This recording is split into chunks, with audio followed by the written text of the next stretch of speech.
Bonsoir. Merci de nous rejoindre sur Gulf TV Africa et sur nos différents canaux digitaux. Le dédommagement en assurance, mythe ou réalité, c'est le thème autour duquel va s'articuler ce numéro de votre émission Pour ou contre. Deux protagonistes sur ce plateau pour débattre, lié Claude Bokossa, consultant en assurance et ex-directeur général FEDAS, est avec nous ce soir. Bonsoir. Bonsoir, monsieur Léonard. Bienvenue. Merci. En face de vous, Yessoufou Traoré, il est acteur syndical dans le milieu des transports au Bénin. Bonsoir. Bonsoir, monsieur. Bienvenue. Merci. Et pour donc animer cette émission avec moi, Aristide Kanoussou. Bonsoir, Aristide. Bonsoir, Léonard Claudel Sonekpon. Bonsoir à tous les téléspectateurs qui nous ont déjà rejoints à cette émission pour bien évidemment comprendre les méandres de l'assurance au Bénin. Et comme vous le savez, nous allons faire un tour rapide à la régie pour suivre cet élément et nous reviendrons juste après. Avec une circulation de plus en plus dense dans Cotonou, Porto-Novo, Abomey-Calavi et ses autres grandes villes, le Bénin affiche un inquiétant niveau d'insécurité routière avec de nombreux véhicules sans assurance, faisant un nombre important de victimes dans les accidents. Près de 9 motos sur 10 impliquées dans les accidents au Bénin ne sont pas assurées. Autour de 23h30, je revenais de la marche et je longeais les grillages de Ita en direction des Obadje sur le trottoir quand un Zim, je ne sais pas ce qui s'est passé, s'il dormait ou s'il a bu et il a perdu le contrôle de sa moto. Il est venu me ramasser sur le trottoir par derrière et pour éviter que ma tête ne colle le bord des pavés, j'ai pris appui sur ma main, mais malheureusement mon genou a heurté le bord des trottoirs et j'ai eu une double fracture au niveau du genou. Donc c'est un peu ça. Mais heureusement pour moi, il a fui. Il a fait semblant de me venir en aide. Il a relevé la moto et il faisait semblant de venir me remorquer. Mais il a fui. Il m'a laissé. Et c'est après 45 minutes par là que j'ai pu trouver un Zem qui m'a ramené à la maison. Et heureusement pour moi, je suis assuré. J'ai une assurance santé. C'est ça qui m'a permis de prendre mes soins en charge. Face au drame de la circulation dans les transports terrestres à Cotonou, les usagers de la route reconnaissent que l'assurance apparaît comme une bouée de sauvetage. Les deux roues aussi doivent aller faire l'assurance. Parce que celui qui est sur la moto aussi peut être victime, sinon ils sont souvent aussi victimes d'accidents.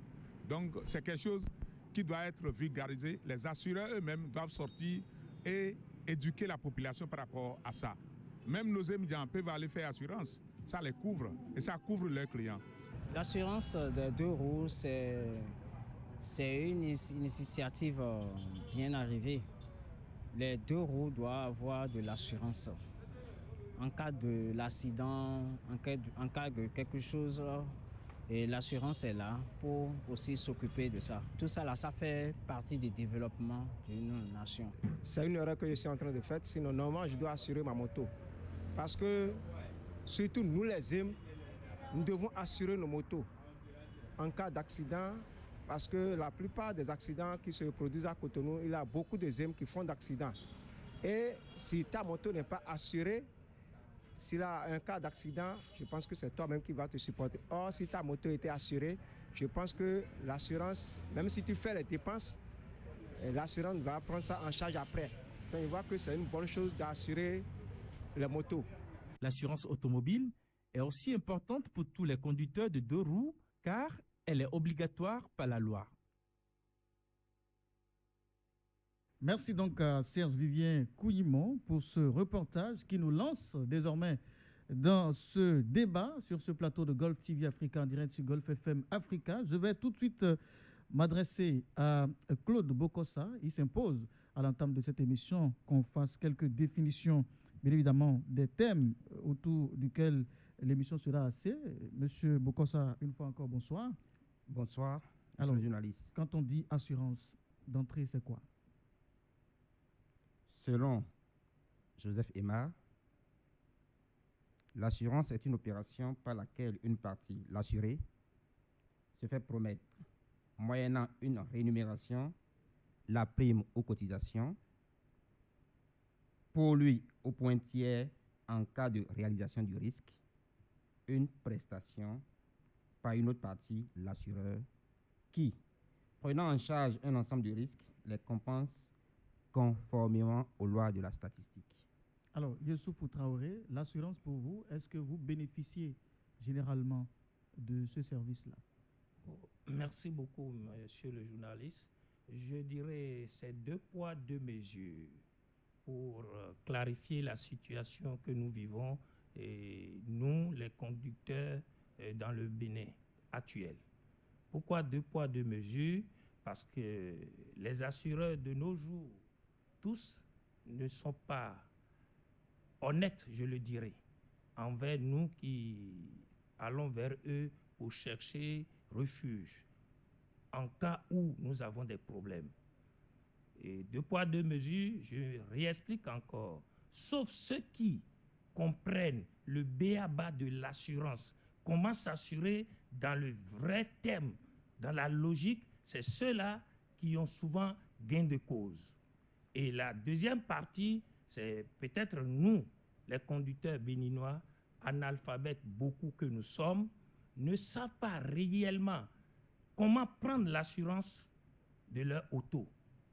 Et là, les assureurs en profitent largement. Je pense que c'est ce que je peux donner comme mon point de vue. Bokossa, Claude, est-ce que vous ne pensez pas que généralement les assureurs profitent du fait que les citoyens en général béninois soient analphabètes en majorité pour, par mauvaise foi, lorsqu'il y a des sinistres, ne pas donc leur donner ce qui est de leur droit?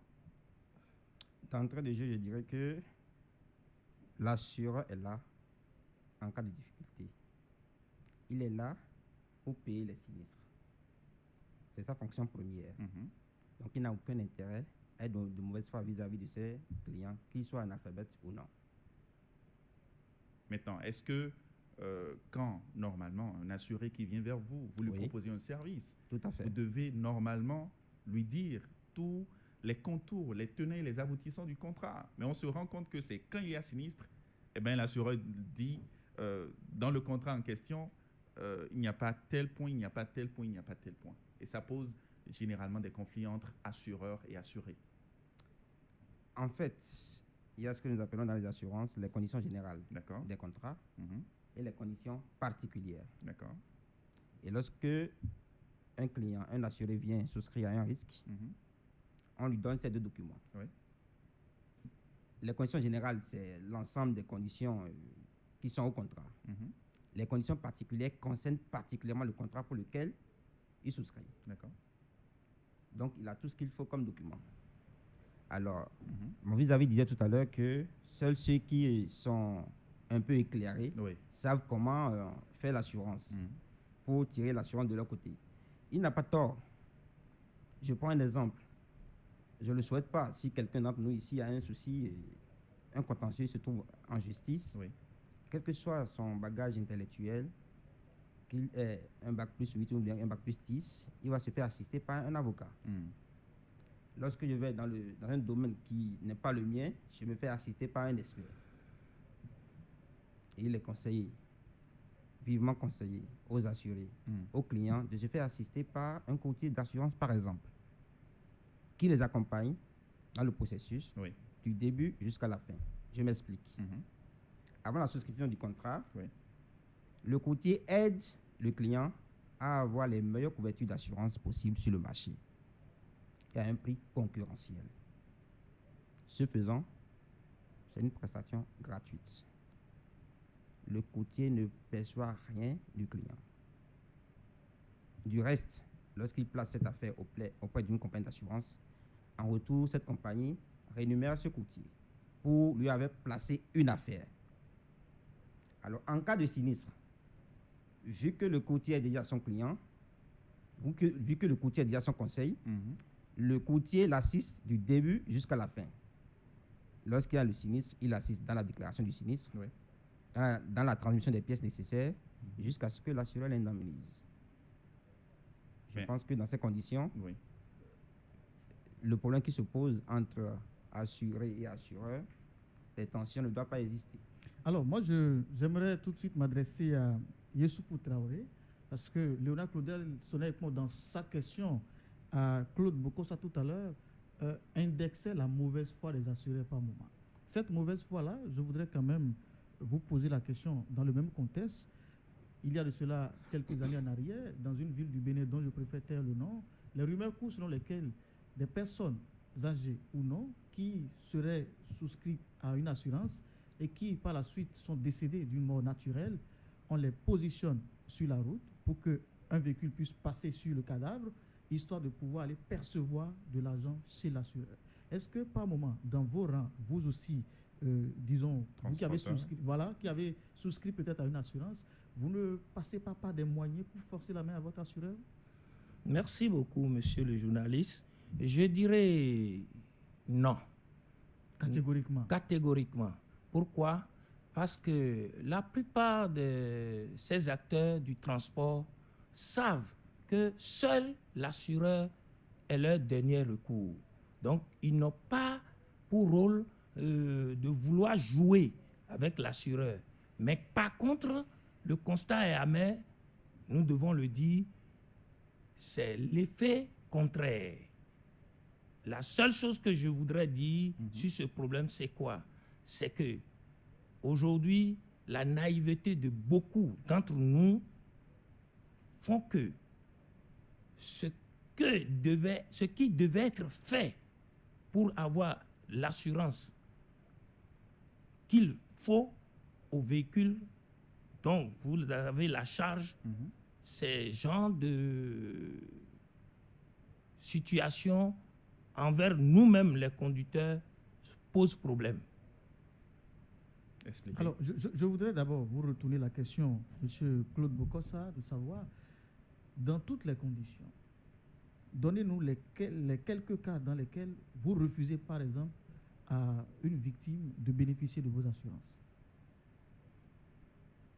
Est-ce que ce n'est pas un cas de fraude ou bien c'est lorsque le contrat ne répond pas au cas du sinistre? Dans quelles conditions est-ce que vous opposez peut-être un refus subtil à la victime? Ok, je prendrai un cas. J'ai connu dans ma carrière, j'ai connu des cas de fraude énormes. Il y a eu un accident de circulation. Dieu merci, la victime n'est pas décédée. Elle est à l'hôpital. Et l'assureur veut faire les diligences nécessaires pour pouvoir lui faire les premiers soins. On a envoyé un chèque pour les premiers soins. On a demandé les pièces de remboursement. On en a eu, on a payé. On a eu un deuxième lot de pièces de remboursement dans lesquelles, figurez-vous, nous avons vu des factures, des reçus qui concernent les soins de l'enfant à la victime. Je me fais comprendre? Oui, nous vous suivons avec beaucoup d'attention. Donc, c'est le père qui est victime de l'accident. D'accord, ok. C'est le père qui est victime corporelle.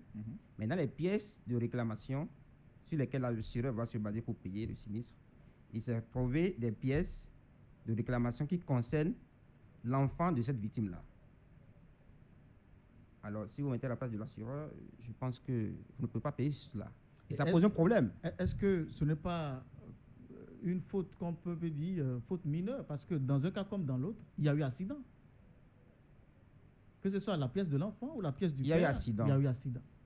Quelle est la victime de cet accident? Est-ce le père ou l'enfant? C'est peut-être pas, ou bien les deux. C'est peut-être pas erreur qu'il a inséré le document. Comment pas erreur? N'est-ce pas? Alors, avant de poursuivre, je voudrais, Claude Bokossa, que vous nous donniez quelques précisions avant de poursuivre.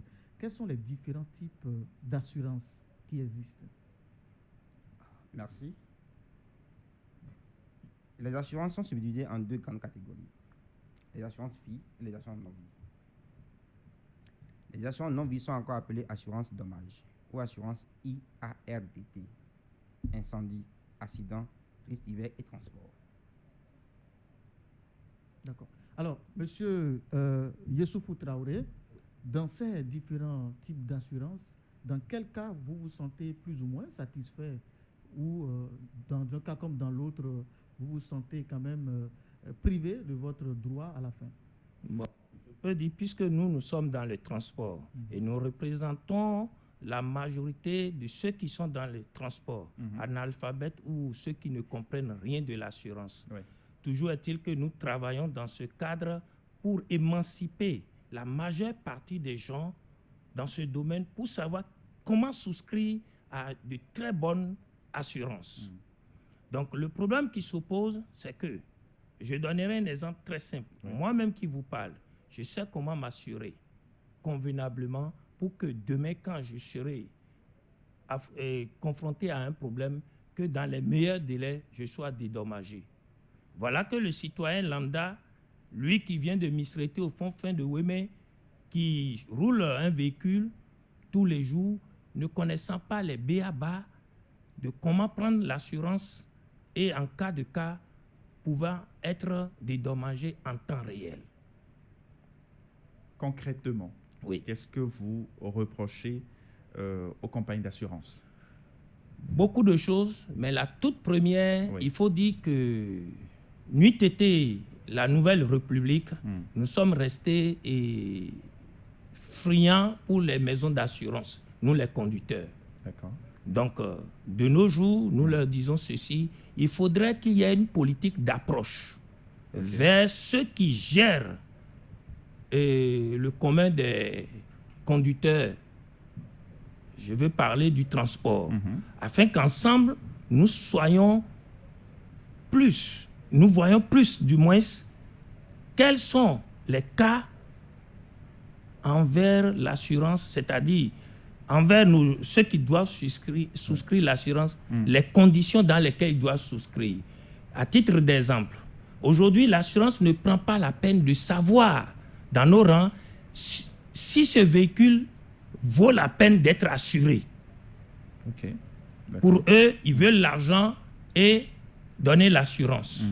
Après, on retrouve que c'est une poubelle qui roule. Comment voulez-vous que 2 ou 3 jours, on ne puisse pas vous apporter des cas? Vous voyez? Oui.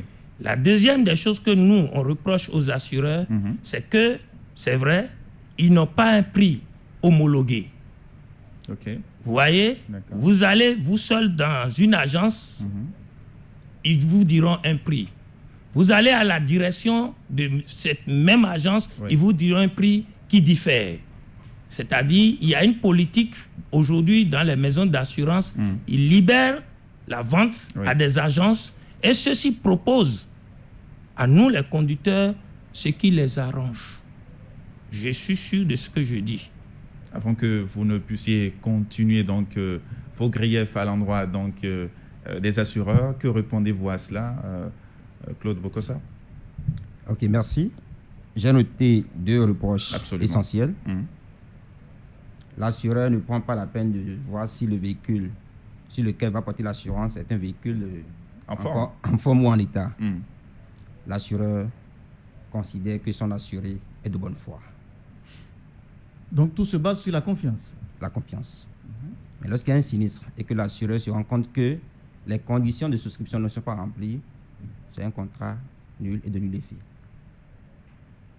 C'est comme si le contrat n'a jamais existé. Il n'y aura pas d'indemnité à payer à qui que ce soit. Multiplicité des primes, ça, je lui donne raison entièrement. Vous quittez une agence d'une compagnie A,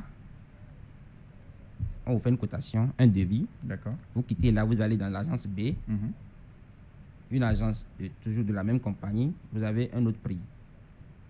Vous pouvez faire N points de vente, vous avez N différents devis. Et qu'est-ce qui explique cela? Les prix sont homologués, les prix sont connus. Mais les gens... C'est la faute au courtier, comme vous le disiez tantôt, parce qu'il disait, vous léguez vos prestations à des agences qui se chargent peut-être d'augmenter légèrement le prix pour vendre votre produit. En fait, ces intermédiaires ne sont pas pour tout le temps des professionnels. D'accord. Il y en a qui sont des hommes d'affaires qui sont venus juste pour faire les affaires.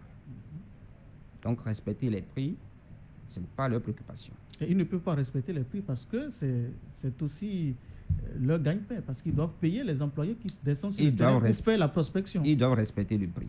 Et comment est-ce qu'ils arrivent à payer? Parce qu'il y a une autorité de régulation. Est-ce que vous, en tant que compagnie d'assurance, vous avez une rétribution que vous donnez à ces agences-là, à ces coursiers-là, comme rémunération? Bien sûr que oui. Je l'ai dit tout à l'heure, lorsque un intermédiaire apporte une affaire à une compagnie d'assurance, l'intermédiaire est rémunéré à la commission.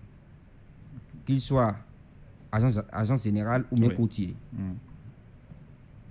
Moi, je pense à ce niveau que c'est... Mais quand on vous apporte l'affaire et vous constatez sur la fiche que le montant que l'individu a payé ne devrait pas être le cas, qu'est-ce que vous, en tant que compagnie d'assurance, vous faites?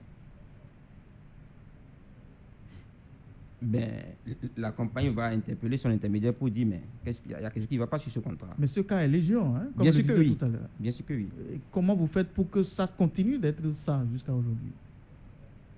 Voyez-vous, entre le client et l'assureur, comme j'ai dit, c'est un contrat de confiance. Le même contrat de confiance existe entre l'intermédiaire et l'assureur. Voilà que l'intermédiaire ne respecte pas les prix. Et l'intermédiaire travaille pour la compagnie. Je disais tout à l'heure qu'il y a une autorité de régulation qui doit taper du poing sur la table. Et depuis le 1er juillet 2021, la Direction générale des impôts a sorti une grille de primes que tout le monde doit respecter. Lorsque vous ne respectez pas cette grille de primes et que vous déclarez la taxe à l'autorité, vous êtes redressé automatiquement. Claude Bokossa, est-ce que vous pensez qu'aujourd'hui, les assurances telles que libellées favorisent les populations qui sont majoritairement analphabètes? Parce que les assurances, ce n'est pas quelque chose qui a été créé ou inventé au Bénin. C'est, je le dirais, un système que le colon ou bien que l'Occident est venu en quelque sorte nous placarder ici. Est-ce que ça répond à notre système? Parce que ne soyons donc pas lettrés.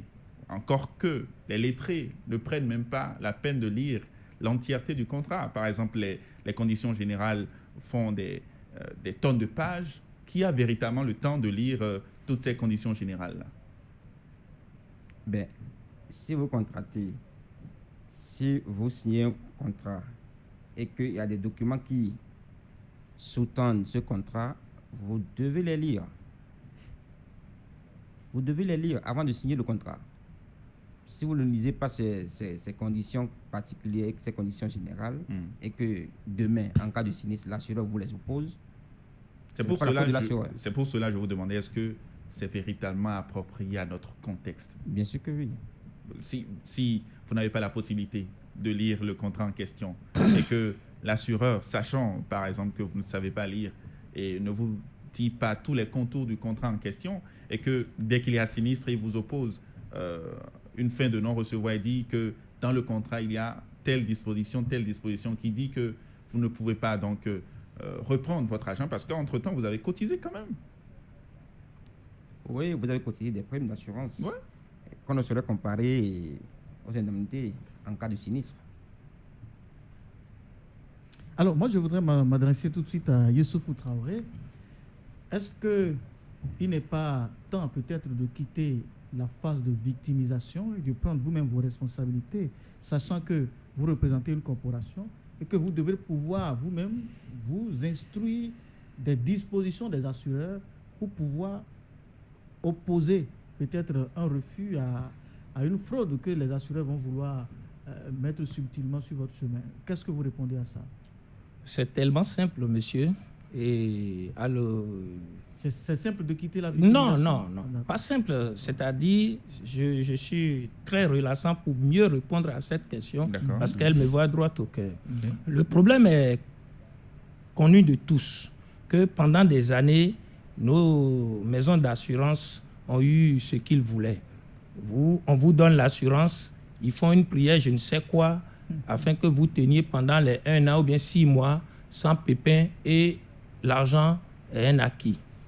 Voilà. Quand vous avez quelqu'un qui prie pour que vous vous portez bien, n'est-ce pas une bonne chose? Ça, c'est déjà bon. Alors. Maintenant, la seconde des problématiques dans ce cadre, c'est quoi?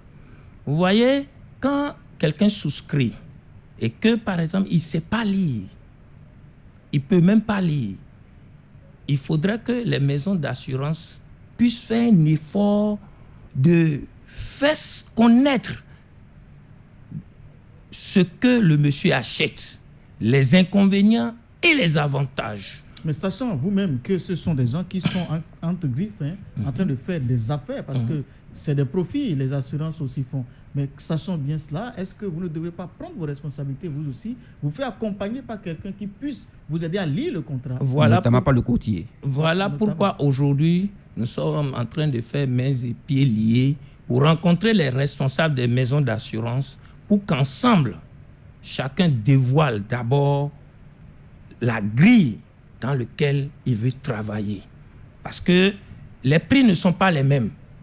Vous allez peut-être, en son temps, quand monsieur était DG, vous allez chez lui, vous allez trouver peut-être pour un véhicule de 5 places, chauffeur y compris, le contrat est signé, le chauffeur n'est pas pris en compte. Le contrat est signé au nom du propriétaire du chauffeur et non celui qui conduit, qui peut avoir un accident.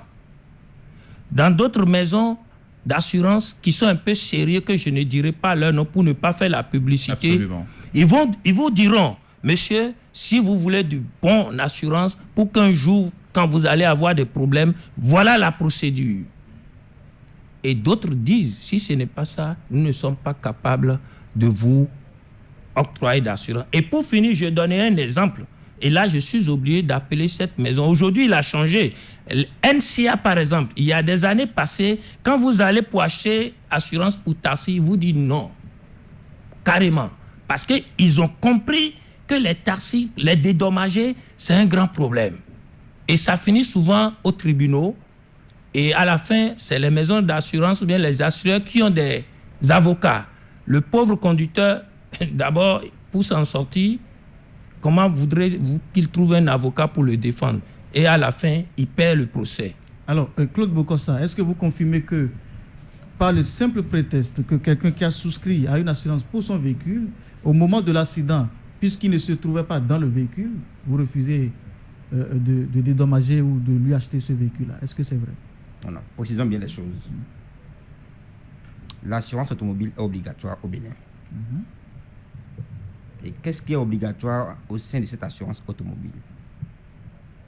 C'est la garantie responsabilité civile, c'est-à-dire les dommages éventuels que ce véhicule peut poser au tiers.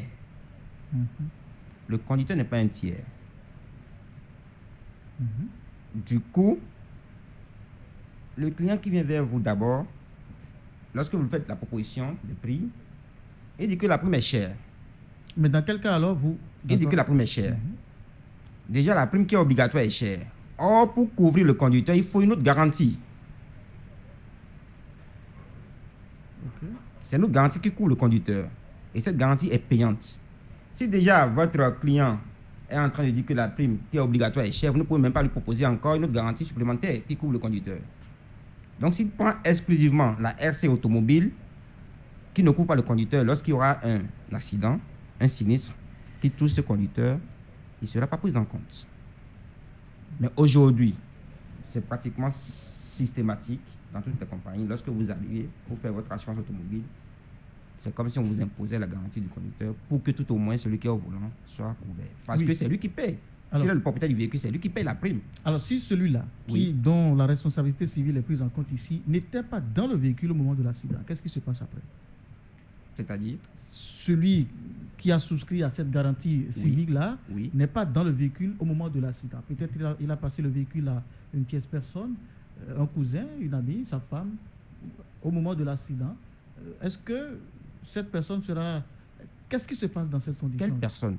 Non, la personne qui est dans le véhicule, est-ce le propriétaire du véhicule ou bien cousine, c'est le parent qui est dans le véhicule au moment de l'accident? Des tiers. Ils sont pris en compte, c'est automatiquement. Parce que le véhicule est assuré. Le véhicule est assuré pour la garantie au tiers. D'accord. Alors, je vais m'adresser cette fois-ci à Yessoufou Traoré. dans votre corporation, à quel niveau concrètement vous sentez que le niveau de manque de suite favorable à vos doléances est très élevé? C'est-à-dire que dans quelles conditions vous remarquez que les assureurs ne vous donnent pas suite favorable généralement? Merci beaucoup. Et déjà, sur ce problème, le constat est très amer. Quand vous allez dans les tribunaux et qu'on vous présente les dossiers, j'ai dit qu'on vous présente les dossiers des cas d'accident de 10 ans en arrière et que rien n'est encore fait, c'est déjà un problème. Et que nous rendons-nous au moment actuel, nous, ce que nous souhaiterions, c'est que tous les assurances qui travaillent au Bénin puissent avoir un prix réellement homologué. Et aussi des restrictions qui doivent accompagner. Quand bien même que je suis conducteur, mais sur ce côté, je ne m'entends pas avec les nôtres. Rien ne sert peut-être d'aller chercher une assurance moins chère et après salir le nom des autres. Alors, même si le prix est homologué et qu'entre vous, vous n'êtes pas organisé, vous ne voyez pas qu'il y a problème? Parce que vous, en tant que conducteur, quand vous allez pour acheter un véhicule, vous l'avez dit tout à l'heure, est-ce que l'assureur prend le temps de vérifier l'état du véhicule avant de signer l'assurance? Alors, vous-même, là, est-ce que vous ne devez pas prendre vos responsabilités pour acheter une voiture qui est quand même dans les normes avant de pouvoir vous présenter chez l'assureur? Ça aussi, c'est une réalité, mais disons-nous certaines choses franchement. Vous allez constater avec moi que le parc automobile béninois, aujourd'hui, avec ce qui roule, s'il faut soustraire des véhicules proprement dits au transport, il n'y aura rien. Il n'y aura pas de transport. Donc, à qui la faute à ce niveau-là? Nous allons d'abord l'imputer au gouvernement béninois, soyons sûrs, et aussi nous qui sommes les acteurs du transport. Parce que c'est sur ce point que peut-être je veux m'entendre avec les maisons d'assurance. C'est-à-dire qu'il faudrait qu'il y ait une connivence, pas pour nuire, mais une connivence de voir dans quel contexte il faut trouver moyen pour que l'assurance soit à la portée de tous, pour que ça soit quelque chose de convenable. Et ne pas prendre pour être à la risée demain des assureurs. Nous, on refute cela. C'est pour cela, aujourd'hui, nous revenons encore leur dire, s'il y a lieu de convoquer tout le panoplie des acteurs du transport pour qu'on sache comment améliorer les conditions de leur côté, aussi de notre côté. Alors, Monsieur Claude Bokossa, dans un pays où vous constatez que on tient l'accélérateur d'un véhicule par un câble, on attache à telle chose avec des élastiques, des échappements qui fument, où généralement les véhicules sont les véhicules d'occasion, est-ce que vous-même, vous ne devrez pas quand même voir dans quelle mesure vous trouvez sur les mêmes longueurs d'onde, au lieu de pouvoir quand même les pénaliser sur la qualité ou l'état du véhicule à la fin? Parce que sur le marché aujourd'hui, on peut compter du bout des doigts combien de personnes peuvent acheter un véhicule neuf. Je vous comprends. Mais les véhicules doivent quand même subir les visites techniques. Et c'est au sortir de ces visites techniques-là que le véhicule on lui donne le permis de circuler, je vais dire. Si la visite technique est au point et que le propriétaire du véhicule, bien le conducteur du véhicule veut faire l'assurance, l'assureur délivre le contrat d'assurance. Claude Bokossa, est-ce que vous n'avez pas le sentiment que dans vos rangs, il y a des brebis galeuses qui véritablement font des pieds et des mains pour que quand quelqu'un souscrit à une police d'assurance, qu'il ne puisse pas bénéficier de son dû? C'est-à-dire que on fait traîner la procédure, on lui demande parfois des documents superflus, on va devant les tribunaux, peut-être parce qu'on sait que le citoyen lambda n'a pas les ressources nécessaires pour pouvoir, donc, avec tout le temps nécessaire, parce qu'on connaît également la procédure au niveau des tribunaux, comment ça peut durer, le temps que ça peut faire, et avec le temps, eh ben, les citoyens laissent tranquillement la police d'assurance et les assureurs sont contents.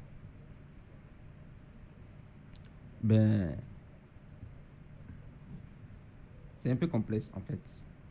ce que vous abordez comme question. Oui, expliquez-nous la complexité de la question. C'est vrai que parfois, il y a, comme vous l'avez dit, il y a des pièces qu'on demande qui ne se justifient pas. Et je dis une fois encore, il faut que le consommateur d'assurance se fasse assister.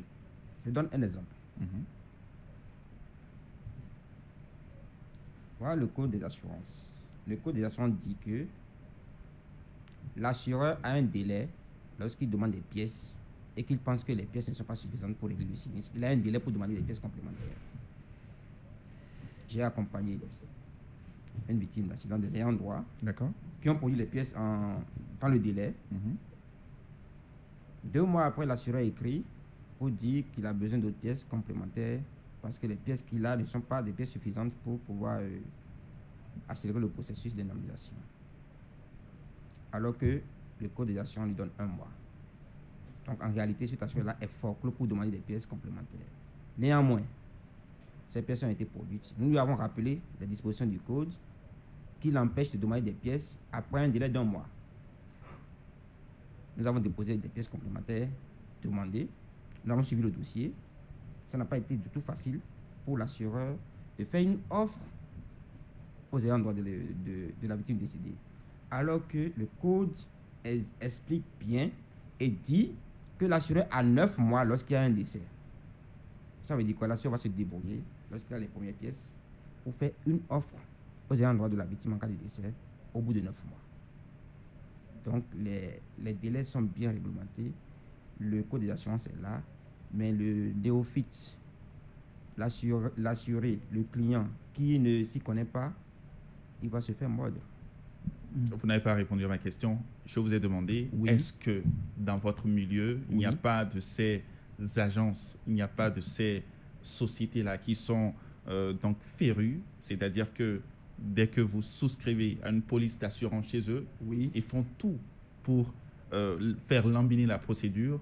Vous demandez donc des documents et après ils font traîner l'affaire devant les tribunaux parce que vous, n'ayant pas les moyens d'aller vous défendre devant les tribunaux. Non, parce que l'assureur, comme je l'ai dit en termes d'émission, est de bonne foi. Et de 2... Pourquoi? À quoi on juge cette bonne foi-là? Eh bien, l'expérience aussi nous montre que l'assureur est de bonne foi. Et de 2, l'assureur a intérêt à ce qu'un sinistre soit le plus rapidement possible indemnisé. Pourquoi? Parce que c'est tellement réglementé que lorsque l'assureur, au 31 décembre d'une année, n'arrive pas à payer tous les sinistres, il sera obligé de constituer des provisions. Les provisions qui sont? C'est des provisions de sinistre en suspens. D'accord? Il constitue les provisions et le code des assurances lui fait obligation de mettre encore des chargements supplémentaires sur ces provisions-là, de 5%. 5%, c'est énorme sur des milliards, des dizaines de milliards. Mais si entre-temps... Donc il a intérêt à vite payer les sinistres pour ne pas arriver en fin d'année à ne pas les payer et être obligé de constituer des provisions. Et si entre-temps, l'assureur en question ne poursuit plus la démarche et laisse tomber parce que les coûts... Même s'il laisse tomber, l'assureur est obligé de garder tout ce sinistre-là parce qu'il y a un délai avant de prescrire. Il y a un délai avant de prescrire un sinistre, avant de le sortir du lot des sinistres en suspens. Donc l'assureur est obligé de le traîner pendant des années. Je dis que l'assureur a laissé, c'est qu'il ne va pas revenir après. Il peut revenir 2 ans après, 2 ans après. Alors, je m'adresse cette fois-ci à vous, Yessoufou Traoré. Vous représentez, je le dis encore, une corporation sans doute. Est-ce que vous ne trouvez pas qu'il est utile, sinon il est temps que vous mettiez une procédure de répression en votre sein pour que le minimum de conditions soit réuni entre les conducteurs avant peut-être d'aller souscrire à une police d'assurance? Je prends l'exemple de visite technique. Combien d'entre vous, généralement, ont l'habitude d'être à jour vis-à-vis des visites techniques? Merci. De nos jours, ce problème ne se pose pas trop. Nous ne pouvons pas faire de répression parce que nous sommes des syndicats. Nous sommes là pour veiller sur nos syndiqués. Et dans cette veille-là, est-ce que vous ne devez pas les amener à comprendre que c'est utile, c'est important de se conformer au minimum requis avant d'aller sur ce terrain-là? Voilà pourquoi je disais tantôt que parmi les gens de mon secteur, d'autres ne seront pas contents de moi parce qu'ils voient que je vilipende la réalité. Et j'ai encore plein de mon sac à vous dire. Le problème, c'est quoi? Aujourd'hui, nous, on essaye de sensibiliser, d'amener les conducteurs à comprendre le bien fondé quand on a une assurance et comme cela se doit. Vous voyez, on va au fin les expliquer. Mais le plus grand problème, c'est qu'aujourd'hui, vous avez posé une question à monsieur, c'est qu'il y a toujours des gens qui travaillent pour ces maisons d'assurance qui sont forts en tripatouillage. Il arrive même, le gars souscrit, il n'a même pas son contrat d'assurance, mais il conduit. Et ce n'est que le jour où il y a un problème, quand on dit, envoie ton contrat, c'est maintenant qu'il va courir dans les maisons d'assurance pour chercher. Et même quand vous allez, ce n'est même pas encore établi. Parce qu'on prend l'argent, on lui fait un libellé, et puis c'est tout. Vous comprenez? Donc, c'est ce même coursier-là qui devrait vous aider à lire le contrat. Voilà. C'est pourquoi j'exhorte les maisons d'assurance à l'antenne ou au studio aujourd'hui devant le peuple béninois que bientôt nous allons nous converger vers eux pour une formation. S'ils sont prêts à nous former, à nous donner les éléments de réponse qu'il faut pour la base afin que nos conducteurs puissent avoir des assurances réellement. Alors, Claude Bokossa, il a dit qu'ils doivent se faire accompagner par un coursier qui va les aider à lire pour cette population essentiellement analphabète, pour lire le contrat. Voilà que le coursier est trempé dans les tripatouillages, pour lui emprunter le mot. Qu'est-ce que vous répondez à ça? Ça ne garantit rien aux clients, finalement. Je ne connais pas de ces cas dont il parle. Non, sincèrement.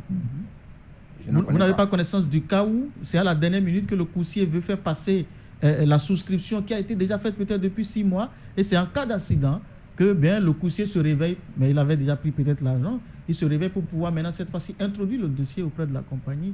Vous n'avez pas connaissance de ces différents cas-là? Non. Monsieur le journaliste, précisons bien les choses. D'accord. Lorsque vous êtes un courtier ou bien un intermédiaire d'assurance, vous finissez le mois, vous rendez compte à la compagnie. D'accord. Vous produisez sur le logiciel de la compagnie.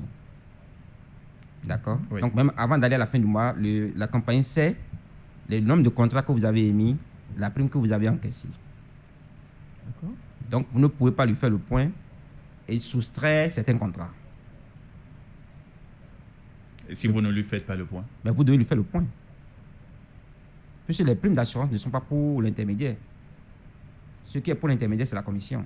Il faut que l'intermédiaire reverse les primes encaissées à l'assureur et en retour, l'assureur lui paie ses commissions. Donc, les cas dont il parle, je n'en connais pas.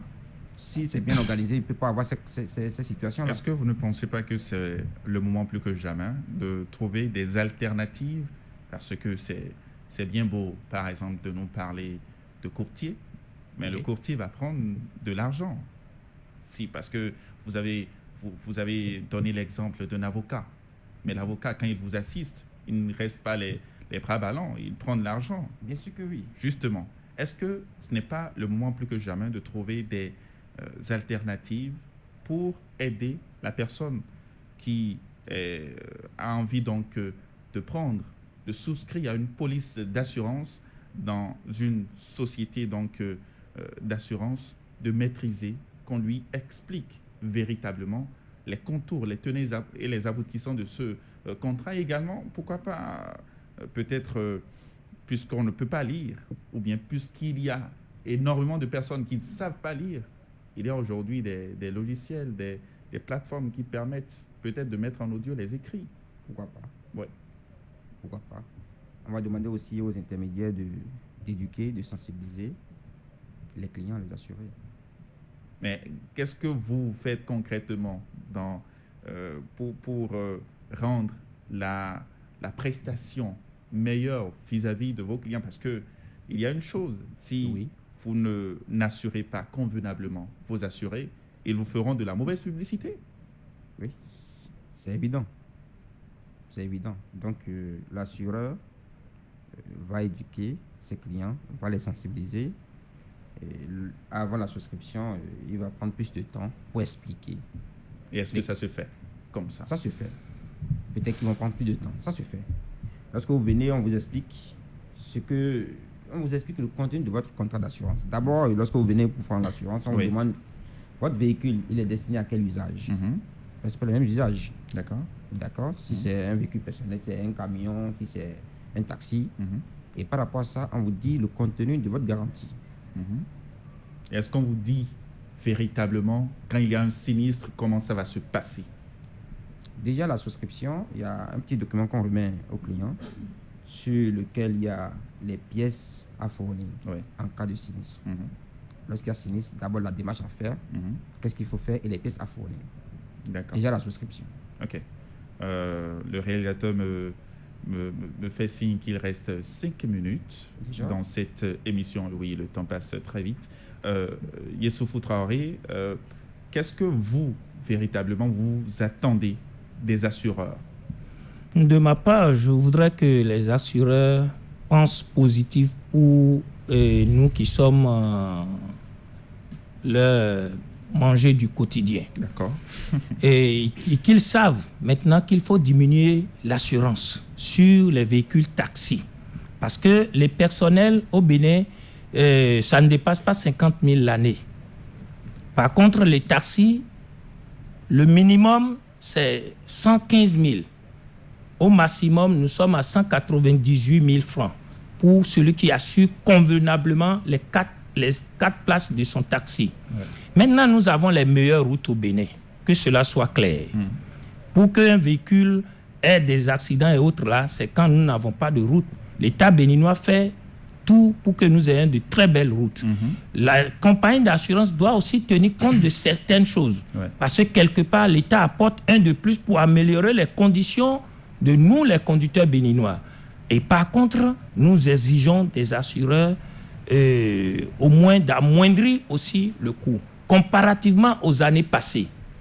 Vous comprenez? Donc, si, à part ça, ils peuvent accepter une rencontre entre acteurs du transport et maisons d'assurance, nous allons cogiter et voir ensemble comment certaines améliorations peuvent être apportées pour qu'ils aient la paix du cœur pour bouffer notre argent et que nous aussi, quand on prend les assurances, ça ne nous gêne pas de revenir prendre. Alors, il est dit généralement que vous, les conducteurs, avant de prendre le volant, avant de prendre votre véhicule, eh bien, vous vous motivez par peut-être un quelconque alcool, je ne sais pas.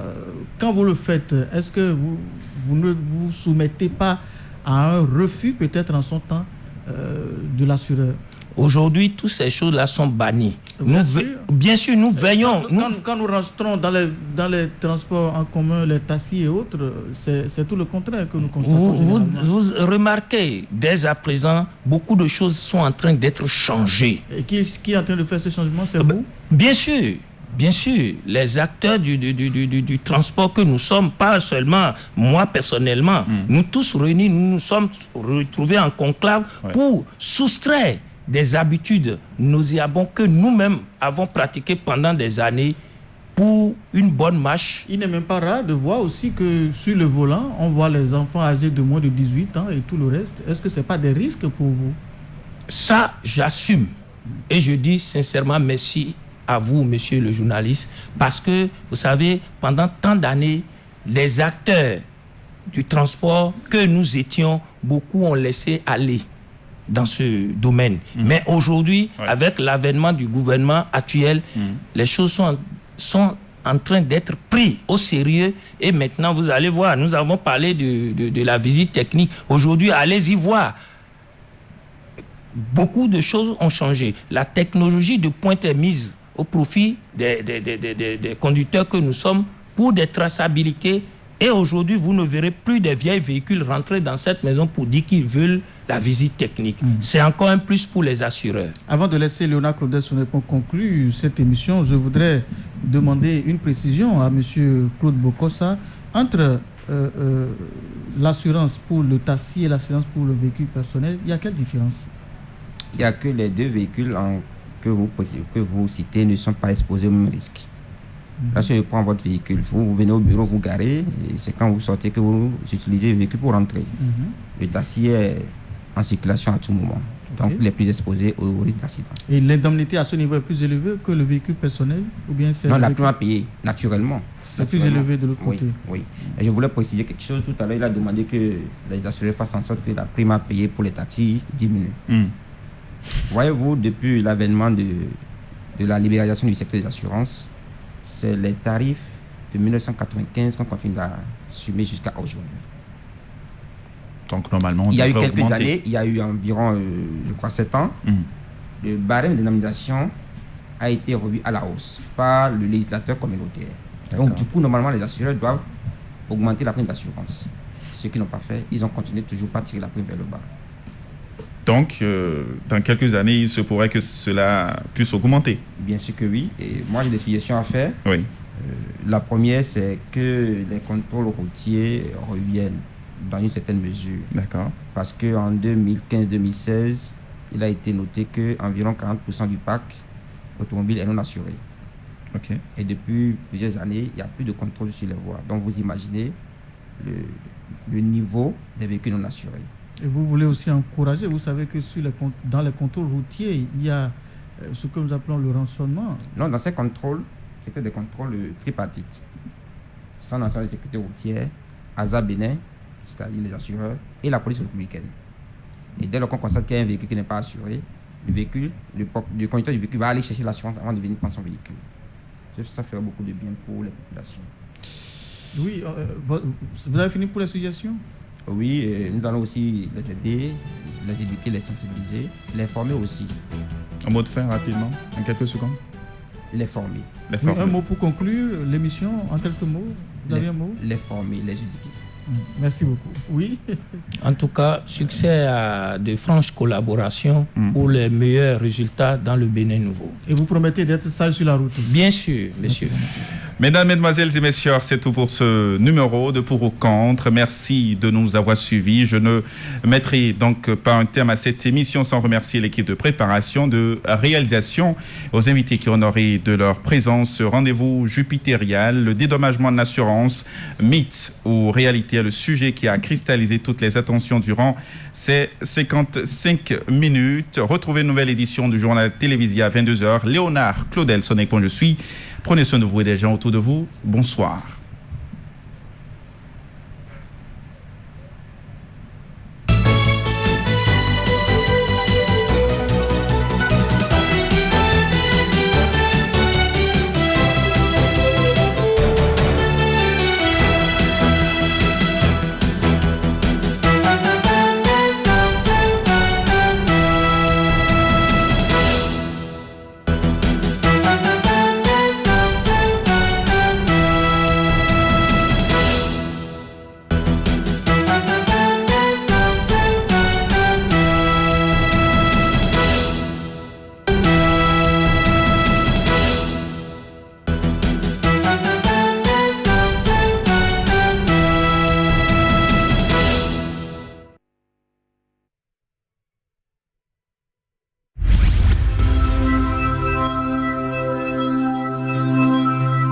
Le ministère